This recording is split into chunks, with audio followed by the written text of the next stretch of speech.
Agradecer e saudar o presidente do Conselho, Edgilson. Eu o conheci há muitos anos atrás, né, Edgilson?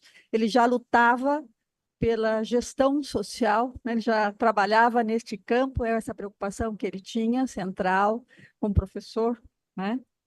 Quero saudar a Márcia, dizer da alegria de estar aqui e vou aproveitar imediatamente para fazer a minha autodescrição.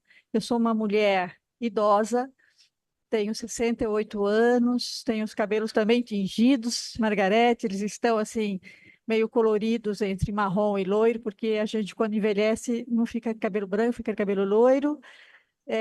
Estou usando uma blusinha estampada, meio rosé, um colarzinho com um detalhinho dourado, uso óculos de aros vermelhos.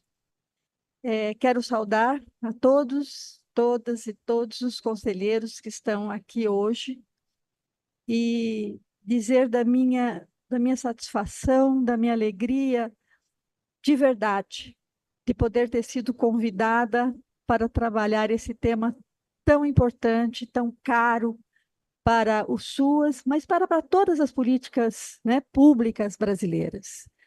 Dizer que eu conheço algumas pessoas aqui, estou vendo os rostinhos de gente de luta, de muitos anos de luta, né? Vocês sabem exatamente de quem estou falando, e também gostaria de dizer da importância da juventude, né? Dos novos sujeitos para o SUAS, porque estas pessoas vão revigorando, dando força e fazendo crescer essa política pública. Quero também pedir desculpas, porque eu tenho uma pequena apresentação, nem sei se dá para passar aí, se puder, mas assim, eu quero pedir desculpas porque eu fiz. Professor tem mania, né, de fazer isso, vocês sabem, e às vezes a gente faz mais para a gente mesmo do que para os outros, né, para a gente se guiar. E quero começar dizendo para vocês por que é tão importante para mim falar desse assunto. Eu fiz a minha tese de doutorado entre os anos de 1995 a 99. E à época, vocês podem imaginar que nós estávamos iniciando a LOAS no Brasil, né? A LOAS aprovada em 93, estou falando de 95. A Márcia Lopes era secretária de assistência social e eu era assessora dela. Em 94, nós instituímos em Londrina provavelmente um dos primeiros conselhos municipais de assistência social do Brasil.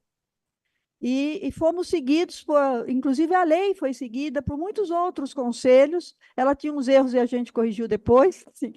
Mas quero dizer que a gente está nessa luta pela instituição dos conselhos desde a fundação do SUAS.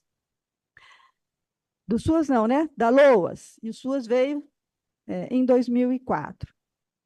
Em 99, e eu, na minha tese, estudei 27 municípios para entender qual era a dinâmica dos conselhos municipais. E foi muito interessante, porque a conclusão da minha tese, eu vou ler para vocês aqui agora.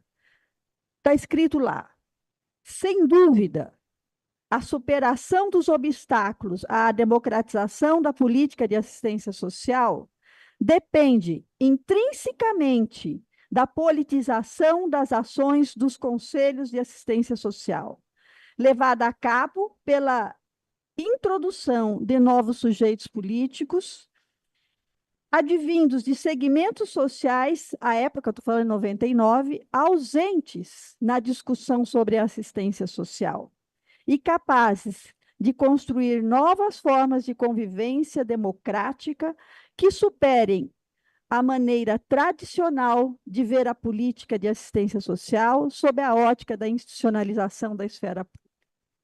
Estava falando no início do processo. E nós estamos aqui para discutirmos os desafios da participação social. E eu pergunto a vocês, esses desafios estão postos ainda hoje? Ou seja, da superação dos obstáculos de democratização, a politização dos sujeitos aqui presentes nos conselhos, e pergunto se ainda precisamos de representação e de novos sujeitos que hoje são usuários do Sistema Único de Assistência Social. Então, são 25 anos que nós temos esse desafio, não superado. Mas pergunto também a vocês, é fácil a gente pensar na estrutura de conselhos e do processo de participação numa política pública? Esse desafio se vence de repente? Essa é a minha pergunta. Considerando que nós temos que fazer um debate sobre a dimensão política da política de assistência social. E eu vou explicar isso na minha fala. Não é fácil, né? Nogueira nos dizia já, num texto importante que ele escreveu, sobre descentralização e participação, ele dizia assim, descentralizar é uma medida administrativa. Você descentraliza uma política. Agora, a participação é um processo político. E nós seremos uma política mais participativa, mais democrática, o quanto a sociedade também e o Estado for mais democrático. Então, avançando um pouco, né? Eu estou contando aqui com a colaboração, obrigada, pode avançar. Eu acho que nós temos que discutir esse tema sob duas perspectivas. O controle social, advindo da investidura pública, que os conselhos para estabelecer, para fazer o controle, os que estão aqui hoje, esta sala repleta e linda, porque tem muita gente, né? Eu sei que vocês representam muito mais gente que compõem o processo participativo. Vocês têm investidura pública para fazer o controle, vocês têm a responsabilidade, vocês têm um lugar na estrutura para fazer o controle social. E também nós temos, e isso é fundamental, a gente refletir um pouco sobre o papel dos conselheiros em todos os níveis. Um segundo ponto importante é nós discutirmos o controle social, sobre as formas de participação popular no Sistema Único de Assistência Social. Então, vejam, são duas coisas diferentes, mas que se integram. O quanto mais nós tivermos um SUAS participativo, nas suas diferentes formas de organização, melhor será a nossa representatividade daqueles que são conselheiros e daqueles que, portanto, recebem da sociedade a autorização para representar os diferentes segmentos. E é sobre isso que nós precisamos tratar um pouco. E eu imagino que vocês tenham inúmeros problemas de ordem prática do funcionamento, né, dos conselhos no âmbito municipal e no âmbito estadual, e que vocês também sonham, assim como eu sonho, que o Sistema Único de Assistência Social tenha uma gama de organizações que partilham e que participam da mudança deste modelo. Mudança para melhor a cada dia. Mas para a gente resolver esses problemas e vencer esses desafios, nós precisamos voltar um pouco aos fundamentos. Porque senão quem não faz um bom diagnóstico, não constrói boas estratégias. Então, eu vou pedir licença e paciência para vocês para falar de algumas coisas que talvez vocês saibam de longa data, mas que no momento em que nós estamos aqui hoje, pensando em estratégias de aprimoramento, nós precisamos voltar a essas raízes. Então, né, eu chamei aqui um olhar para o controle social, para não errar na compreensão, e acho que a primeira coisa, podemos passar por gentileza, é nós nos lembrarmos que a sociedade não é homogênea e que o Estado abriga diferentes interesses. Por que isso é tão importante? Para a gente vencer o maniqueísmo entre sociedade civil e Estado. O maniqueísmo que quem veio da luta social muitas vezes tem. Né? Assim, A sociedade civil é sempre boa e o Estado é sempre ruim, né?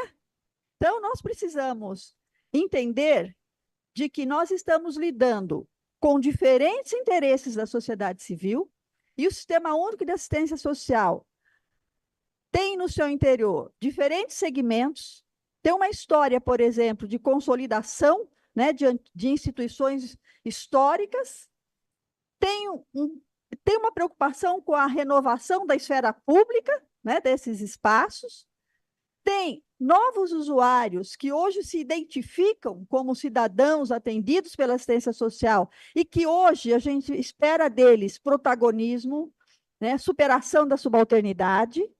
Então, e que tem outros interesses, inclusive. Então, vejam, a princípio, a sociedade, isso é fundamental nós pensarmos, né? Nós não somos aqui uma igreja que todo mundo pensa igual, que todo mundo está dogmatizado, né? Nós temos espaços com diferentes interesses. E o Estado também, é claro, ele é configurado de acordo com o grupo político que assume o governo em determinados momentos. E todo mundo já ouviu falar, não, a política de Estado, né, política de governo, mas o fato é que a política de Estado, ela avança ou retrocede a depender dos interesses de quem assume o governo. Porque o Estado não é neutro, nunca foi, né? Ele não está acima das classes, Portanto, a depender de como se configura o Estado, também se configuram as políticas públicas. Como se configura o governo, ele interfere nas políticas de Estado, muitas vezes, para o bem ou para o mal. Então, né, pensando sobre isso, e voltando para o dia cotidiano, de que nós sempre vamos ter, tanto na ação da oferta dos serviços e dos benefícios do SUAS, quanto nas esferas participativas, nós vamos ter sempre diferentes interesses. Muito bem. Com isso, né, acho importante destacar de que, mesmo nos conselhos e nas conferências, dos espaços deliberativos, nós vamos ter correlação de forças.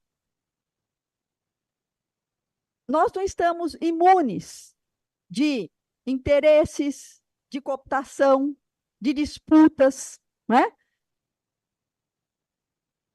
Ou seja, né, para usar um termo bem pouco técnico, não tem santo, certo? Assim, não tem santo. Nós estamos aqui, na verdade, pensando o espaço participativo, entendam, como um espaço onde há correlação de forças. Andando, então, né? No Brasil, na nossa luta, pode passar, por favor. Depois isso vai ficar para vocês, eu não quero perder muito tempo na fala, porque acho que vocês têm muito a falar, não é? Então, me desculpem. E também me desculpe chamados de vocês, tá bom? Mas é porque eu estou me sentindo muito, muito próxima, muito íntima de vocês aqui. O que a gente vê na política de assistência social ao longo da sua história? A gente vê uma história onde a dimensão pública, federativa, republicana, a dimensão do direito social, na sua história nunca se fez presente, a não ser na Constituição de 88, quando o Estado brasileiro põe uma cunha, ainda que legal, né? Não normativa, não necessariamente na prática, em relação a esta condição das pessoas que utilizavam os serviços da assistência social. Este passado nós não podemos esquecer. Por que não? Porque esta leitura de subalternidade, de clientelismo, de uma dimensão apolítica, ela permanece nos corações e mentes das pessoas. Vamos trocando em miúdos, eu quero dizer o seguinte: por mais que a gente tenha o discurso de que assistência social é direito, não necessariamente isso está incorporado. Não está incorporado. E esta é uma luta constante. Portanto, para a gente avançar na participação, as pessoas precisam se sentir sujeitos políticos e coletivos. Elas chegam aos nossos serviços lá no município, aos CRAS, aos CREAS, e trazem as suas demandas individuais, que é por, né, cesta básica, por acompanhamento familiar, porque são vítimas de violência, porque têm seus direitos violados de algum modo. Elas, via de regra, chegam com a sua demanda.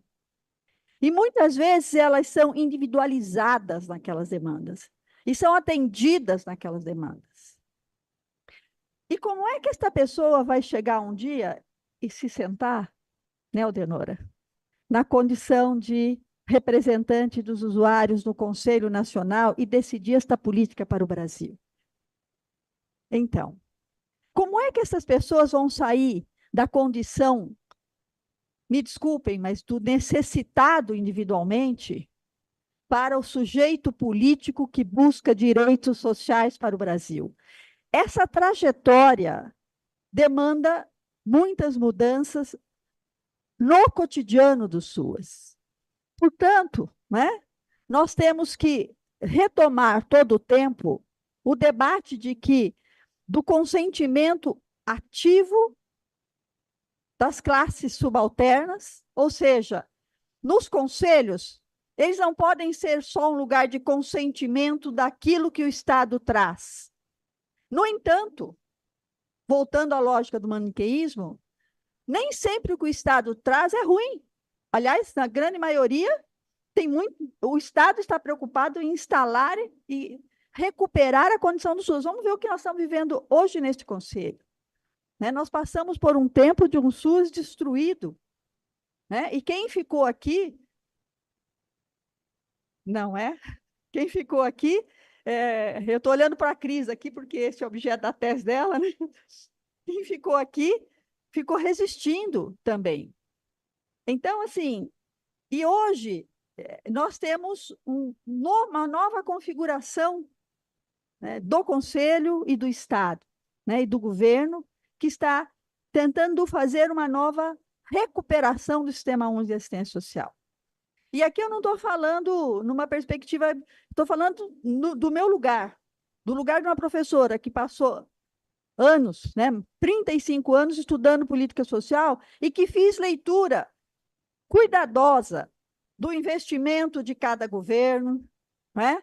Que fiz leitura cuidadosa do como cada governo cuidava desses espaços deliberativos, né? Fiz leitura cuidadosa de como é que o governo olhava para uma política republicana. Então, eu posso dizer que nós estamos em processo, hoje, sim, de recuperação destas grandes características do Sistema Único de Assistência Social. Acho que a gente pode andar.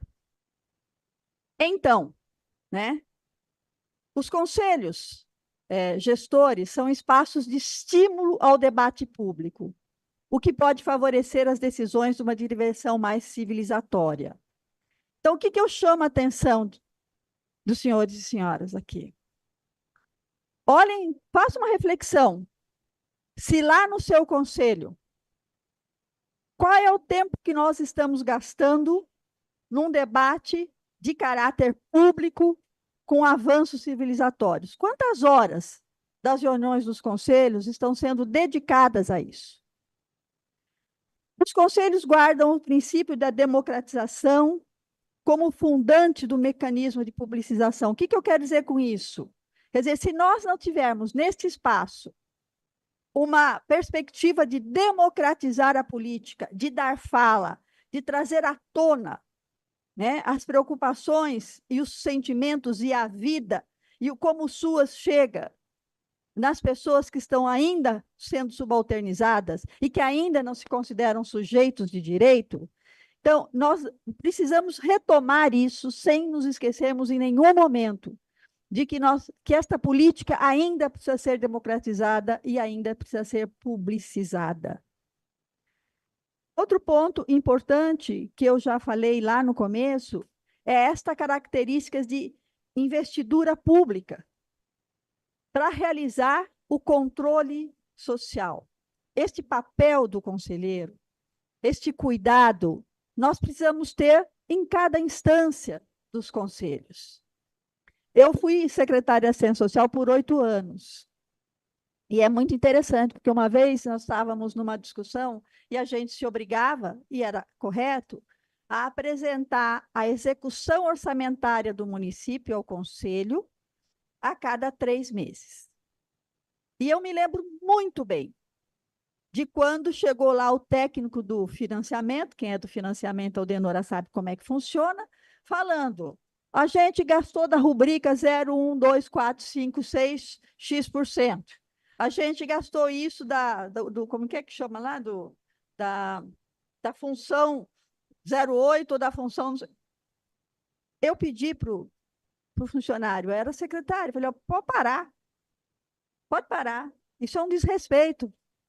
Você vai voltar aqui com outro discurso, você vai falar a mesma coisa, mas você vai explicar para as pessoas, desse dinheiro que era para gastar nos CRAS, nós gastamos só a metade, nós estamos no mês X do ano, e por que nós gastamos só a metade? Você tem que esclarecer, porque senão é dupla, né? Subalternidade, dupla subalternização. E outras coisas. Eu me lembro uma vez que eu estava no conselho discutindo qual seria a melhor política em termos de avanços para a pessoa com deficiência, e tinha lá uma pessoa que usava, tinha dificuldade mecânica, usava cadeira de rodas, e todo mundo discutindo, claro que vocês sabem, com aquele bando de sigla que a gente sabe falar, né? BPC, PCD e assim por diante. Eu falei de novo para o conselho, pode parar. Nós primeiro vamos ouvir as pessoas que estão aqui e que vivem desta situação.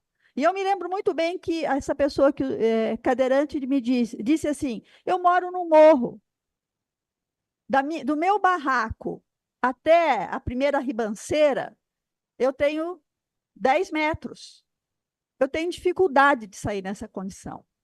Entendam, assim, que nós nunca tínhamos imaginado, porque a gente ficava discutindo, né? Assim, as siglas. Então, o que é importante a gente dizer assim? Para que os conselhos tenham controle social, vocês já ouviram isso muito, eles têm que ter conhecimento da política. Claro que eles têm que decifrar o que é PCD, o que é BPC, tudo bem. Mas mais do que isso, e esta é a minha defesa neste conselho hoje, eles têm que ter representatividade política. Então, vou contar a pesquisa, né? Eu me lembro que a minha discussão era, eu perguntava assim, nos municípios que eu entrevistei, todos os conselheiros que eu entrevistei, assim, eu perguntava, escuta, você é de sociedade civil? Sou. Se o governo um dia trouxer uma proposição que você não concorda, você votar no conselho que você não concordou faz diferença?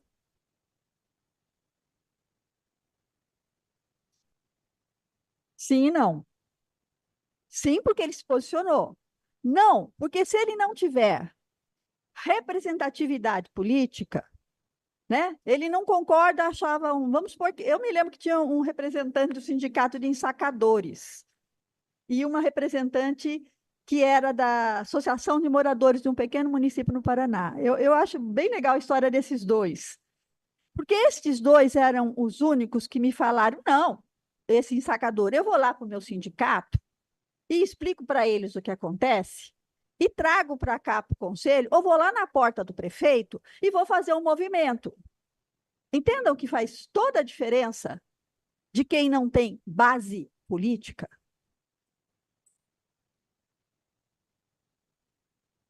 Então, se nós estamos pensando em participação, nós estamos pensando em representatividade, nós estamos pensando em base política, não é? Por quê? Porque senão a gente vem para um conselho, se posiciona e não significa dizer que a gente tem força para mudar. Então, a investidura pública do conselho tem sentido se a gente tiver formas de luta. As formas de luta, vejam bem, por isso que está ali embaixo, né? A discussão dos conselhos e da participação passa pela dimensão técnica, porque tem que ter conhecimento, mas, sobretudo, pela dimensão política. Então, né? Podemos passar aí, por gentileza, né? A dimensão política, neste caso, vamos deixar claro, voltando lá na minha primeira conversa, de que o Estado tem lado e a sociedade tem lado.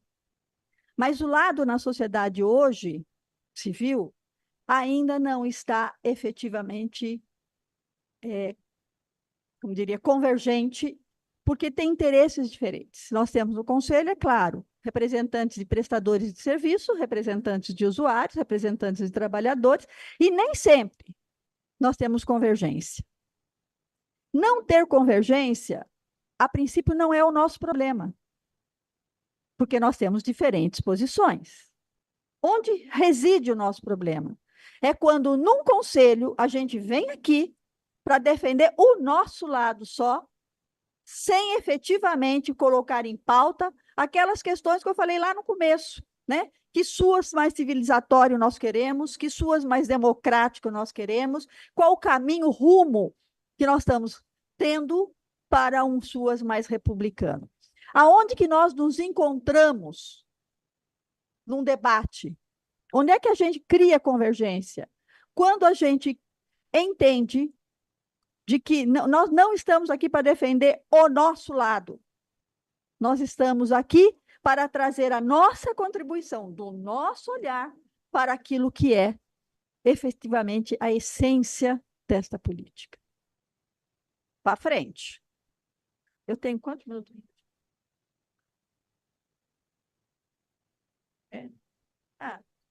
Mais uns 10 minutos eu correr aqui. Porque acho que até aqui, né? Nós falamos daquilo que são os princípios, só mais uma lâmina nisso e depois nós vamos para os desafios. Então, o controle social nas políticas públicas no Brasil começa em 1988.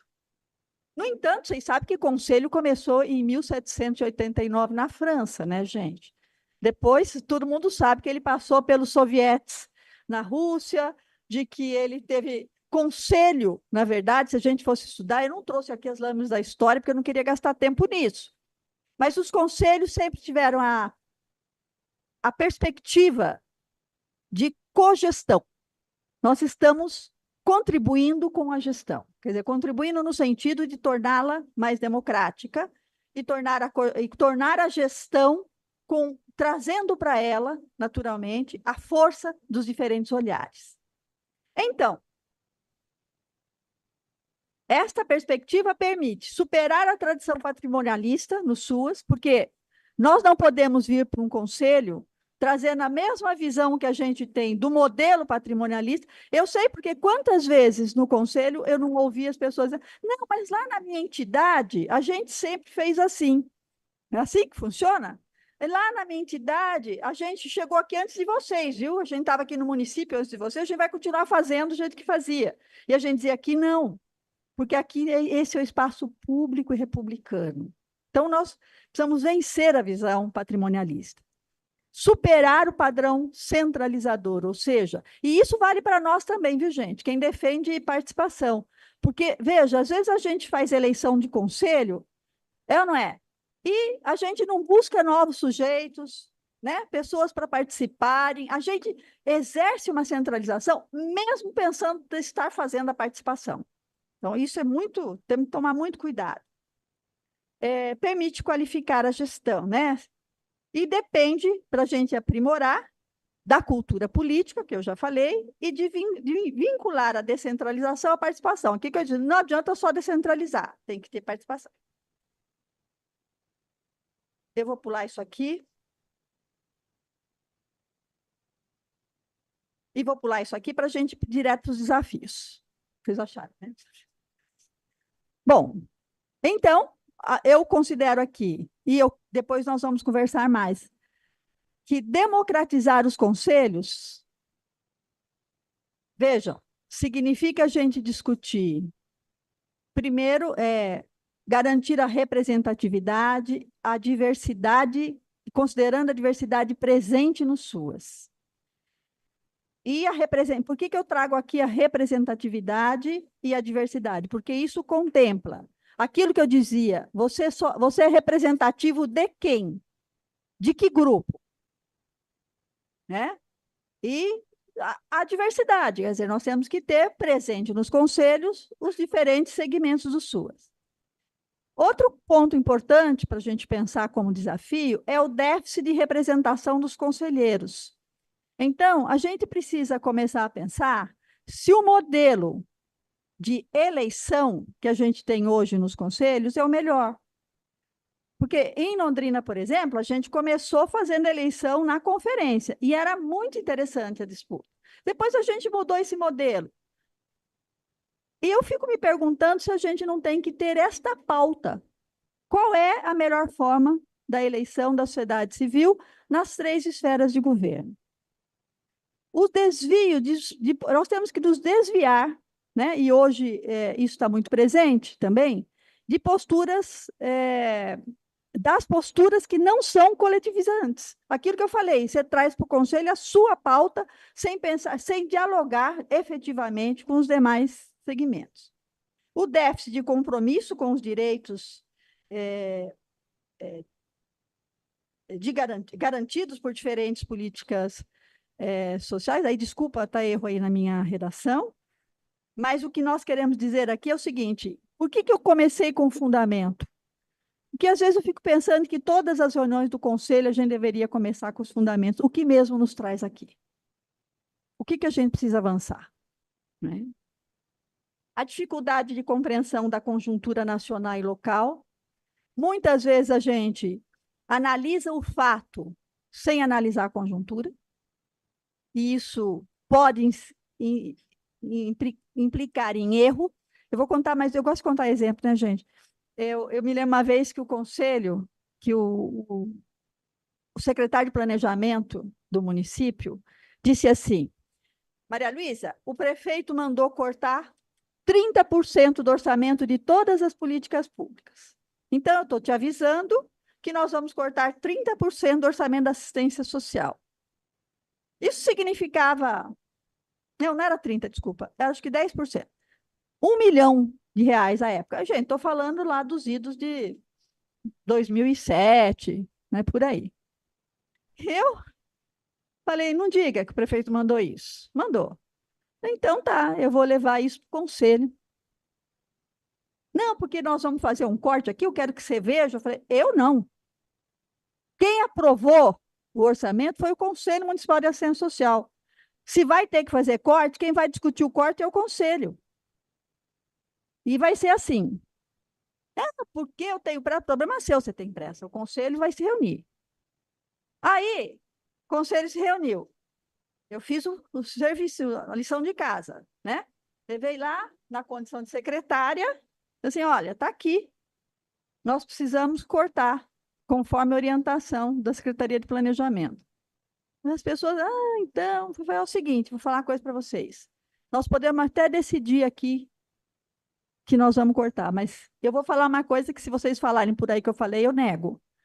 Nós temos que aprovar o não corte. Entendam? O corte era o plano B. O plano A é dizer para o prefeito, nós não vamos cortar e pronto. Aí fui eu para o prefeito. E eu vou explicar porque eu estou contando isso. Fui lá para o prefeito. Não, primeiro fui lá no secretário de planejamento para ele, ó, o conselho não autorizou o corte. Não, mas é que tem que cortar. Eu falei, o conselho não autorizou, eu não vou cortar. Então, ele falou, então nós vamos falar com o prefeito. Vamos falar com o prefeito. Chegamos lá no prefeito, o prefeito olhou para o secretário e falou assim, eu não sou nem louco de cortar dinheiro respeitando um conselho que é ativo, que foi lá e que se reuniu e que disse por que não cortar. Você tire da secretaria. Então, acho que eu não preciso completar, né? Vocês entenderam. Então, assim, agora eu quero dizer a vocês que isto também dependia de quem era o governo, certo? De um conselho ativo e de quem era o governo. Porque se o governo não tivesse nem aí para o conselho, o conselho decidiu, mas não tem nada a ver, não. Então, vejam, quanto mais democrático for o governo, melhor vai ser a ação do conselho. Então, eu quero dizer que aqui nós temos dois lados. Se a deliberação do conselho for importante e o Estado respeitar o processo democrático de uma política pública, então nós vamos ter efetivamente avanços. Aqui, né, só para concluir esse desafio, que tem outros, o deslocamento da defesa contundente, isso é um desafio, dos direitos e da construção da cidadania. Então, aquilo que eu já falei, estou me repetindo, mas assim, na hora de decidir, neste conselho, em qualquer outro, qual é o rumo da garantia de direitos, do avanço, do aprimoramento da cidadania? Outro ponto importante que a gente tem que, como desafio, é democratizar os conselhos. Não, acho que pode mudar aí. Desculpa. Não, mas pulou dois. Não, um antes. Mais um. Mais um. Aí. O monopólio das instituições não governamentais na representação da sociedade civil nos conselhos. Inúmeras vezes eu tenho visto conselho que não tem representação de usuário, ou que o usuário representa, mas não participa. Então, acho que isso é uma questão importante para a gente decidir. E já vi, inclusive, situações em que o usuário é representado, quer dizer, a representação do usuário é de alguém de entidade que não é usuário. Isso é gravíssimo. Transferência de práticas sociais cristalizadas para a esfera privada, da esfera privada para a esfera pública. Então, a gente vem para o conselho com aquela dimensão, no espaço que é público, que é o conselho, a gente traz uma dimensão, muitas vezes, muito altamente privada. A falta de conhecimento da realidade dos SUAS por parte dos conselheiros é um problema, porque raramente eles foram lá na ponta para ver como é que está funcionando. A rigidez das organizações, ou seja, aqui eu já estou pulando para um outro pedaço, que é o seguinte: se nós queremos democratizar os SUAS, nós precisamos ampliar os espaços participativos nas instituições, nos serviços socioassistenciais, tanto GOV como não GOV. Então, se nós não mudarmos isso, nós não vamos ter efetivamente uma participação popular de usuários no Sistema Único de Assistência. A insuficiência de organizações e serviços assistenciais sem versatilidade, e aí, inclusive, não atendendo efetivamente, já falei, né? Estou me repetindo, as demandas dos usuários. A insuficiência das associações de defesa, eu acho que a gente precisa avançar nisso, e a não divulgação das ações dos conselhos. O Conselho Nacional tem espaço de divulgação, certo? Os conselhos estaduais perguntam onde é que estão publicizadas as decisões dos conselhos. Se está só no Diário Oficial, não está publicizada. Vamos considerar. Certo? Porque quem que lê Diário Oficial hoje em dia? Só para... Né? Eu não vou dizer quem, mas então. Então, a gente precisa arranjar caminhos, né? Hoje as mídias sociais nos permitem. Bom, vamos para frente. Acho que isso aqui eu já falei. Podemos passar. E alguns pontos de reflexão, então. Podemos passar, por favor. Não, desculpa. Desculpa, era aí. Não. Eu estou pulando, gente, para dar tempo. Isso. A construção de pluralidade e articulação política pautada em princípios que busquem o interesse coletivo, o combate ao clientelismo, a convergência e hegemonia sobre princípios. Isso eu já tinha falado. Podemos avançar, por gentileza. Isso também eu já falei. Então, aqui, né, eu vou tratar um pouco de alguns avanços. A qualidade da gestão, eu acho que a gente, quando pensa no conselho, a gente pensa de que nós estamos aqui para quê? Estamos aqui para, neste, claro, e no Brasil, né? Para melhorar a gestão, para aprofundar a democracia, para ampliar direitos, né? E para diminuir as desigualdades.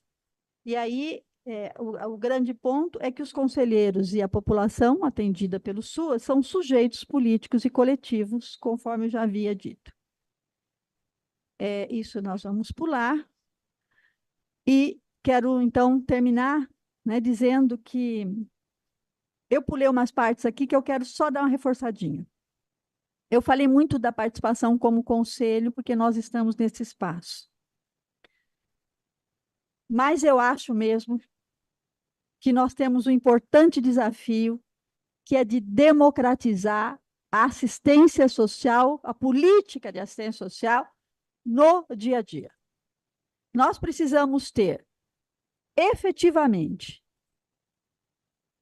conselhos nas nossas unidades de CRAS e CREAS. Nós precisamos ter conselhos de usuários nas entidades sociais.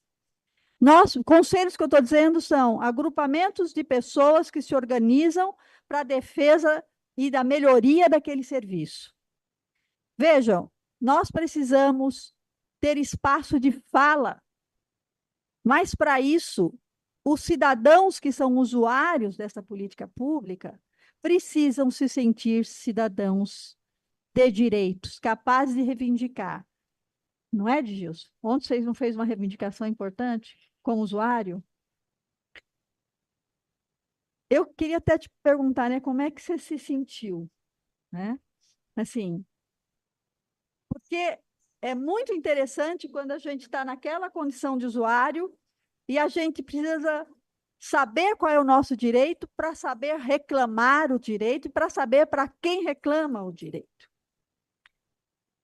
Inúmeras vezes vocês já ouviram, eu também já ouvi, as pessoas dizendo assim: aquela mulher vem sempre aqui, ela reclama de tudo, falando isso dos serviços. Ora, se ela vem sempre lá, primeiro que o serviço está lá para atendê-la. Segundo, se ela reclama é porque alguma coisa não deu certo, né? Na saúde, eu fui assistente social da saúde, a gente usa um termo que chama o cidadão de pigrão. Quer dizer, a gente usa, não, nunca usei. Mas quando aquele paciente, sabe? Quem é que já foi da saúde sabe do que eu estou falando, né? Eles jogam uma pecha, estigmatiza, né? Vejam, nós precisamos tomar cuidado, porque esta política pública foi instituída com 3 grandes funções: proteção social, vigilância socioassistencial e garantias de direitos. A gente precisa se perguntar se a gente está garantindo às pessoas dizer, inclusive, se elas reconheceram os seus direitos. Teve uma aluna que fez uma tese de doutorado sobre o que o CREAS oferecia, ouvindo os trabalhadores, e o que os usuários entendiam que recebiam. Não tinha nada a ver uma coisa com a outra, tá? Então, os trabalhadores achavam que estavam oferecendo garantias de direitos. E ouvindo os usuários, essa minha aluna, eles diziam: eu sou obrigada a vir, eu não gosto do que eu tenho que falar, né? Eu não me senti atendida, a orientação que me deram não resolveu. Claro que não é só isso, né, gente? O SUAS cresceu, ampliou um espaço de proteção que não existia no Brasil. A gente criou uma coisa que é romper com a institucionalização, essa coisa da convivência comunitária, de olhar para o coletivo, de reconhecer as diferentes desigualdades. O SUAS tem muita coisa boa. Assim, eu não gosto de chegar aqui e falar só do que é ruim. Tem muita coisa boa. Só para lembrar, eu também, na minha tese, escrevi como é que o SUAS aparece, né? Assim, E foi muito legal, porque qual que era o fundamento da minha tese? Teve um grupo de pessoas nesse Brasil que pautou o Estado sobre uma nova política pública. Vocês já pensaram nisso? Que se não fosse um grupo, e a época de trabalhadores e intelectuais, porque não tinha o povo estava subalternizado na assistência social. Um grupo de trabalhadores e de intelectuais, na Constituição Federal, colocaram lá assistência social no tripé da Seguridade. Não era para ter, não, gente. Pautamos o Estado sobre uma nova política pública. E que política? Que política? A política que reconhece o direito, quer dizer, no frigir dos ovos, eu quero acabar aqui, no frigir dos ovos, a gente retirou do cidadão pobre a culpa de ser pobre. A gente transferiu para o Estado a responsabilidade de proteção das pessoas. A proteção era culpa delas ou das entidades sociais. O que fez a Constituição Federal, isso não é pouco no Brasil, é dizer para a nação brasileira: a culpa da pobreza não está no cidadão, mas está na desproteção do Estado. Então, esse sistema, ele é muito potente. Só que tem uma coisa: nós estamos desafiando todos os dias uma ideologia encravada, que é esta, que é liberal, né, que é de uma elite que diz: você é pobre porque você não quer, que você não aproveitou, só para traduzir mais bonitinho, assim, porque você não aproveitou as oportunidades que a vida te deu. A culpa, a vida te deu. Esta ideia está incrustada em nós. Incrustada. E no cidadão também. Eu nunca, todo mundo que já me ouviu, vou repetir essa história. Nunca vou me esquecer. Vim na conferência de Brasília uma vez, da cidade de Brasília, do Distrito Federal, né? Quer dizer, cidade do Distrito Federal. E eu me lembro da gente fazendo aquela apologia sobre o que é real, o direito à renda, uma das seguranças assistenciais. E lá, a presidente do conselho, à época, gente, era uma usuária da assistência social, beneficiária do Bolsa Família. Acabou o discurso, bonitinho. Esta senhora falou assim para o secretário, então, eu quero fazer um ato aqui. Estou devolvendo o meu cartão do Bolsa Família, arrumei emprego, tenho autonomia financeira.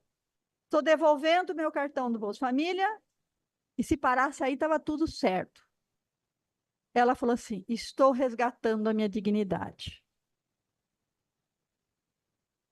O que está errado? É como se ela não tivesse dignidade por ser uma beneficiária do Bolsa Família. E eu não estou falando de qualquer cidadão. Estou falando de uma mulher que era presidente do conselho. Então, né, a gente tem que prestar atenção onde é que está, onde ainda existe, né, em nós um resquício de do não direito. E isto, se a gente não vencer isso, nós não vamos fazer crescer o processo de um SUAS democrático e participativo. Então, o que parece um discurso antigo, ele é muito presente. E a gente precisa vencer isso. A gente ouve isso na mídia todos os dias. A gente ouve isso com iniciativas que têm que dizer que o cidadão tem que ter autonomia. A autonomia da segurança e autonomia não é financeira, não é isso que está escrito na lei. A autonomia é você não ser subjugado, você não ser um cliente, né? Fruto do clientelismo. A autonomia significa dizer que o usuário da assistência social tem lado e tem o que dizer e pode ter força política. Nós precisamos construir a força política dos segmentos do SUAS, de todos eles. De todos eles. E temos que entender, por fim mesmo, que a gente tem que aproveitar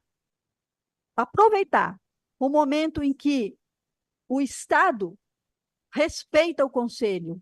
É o momento do avanço. E eu acho que nós estamos, neste momento, este conselho aqui tem um Estado que respeita o conselho. E nós temos que avançar.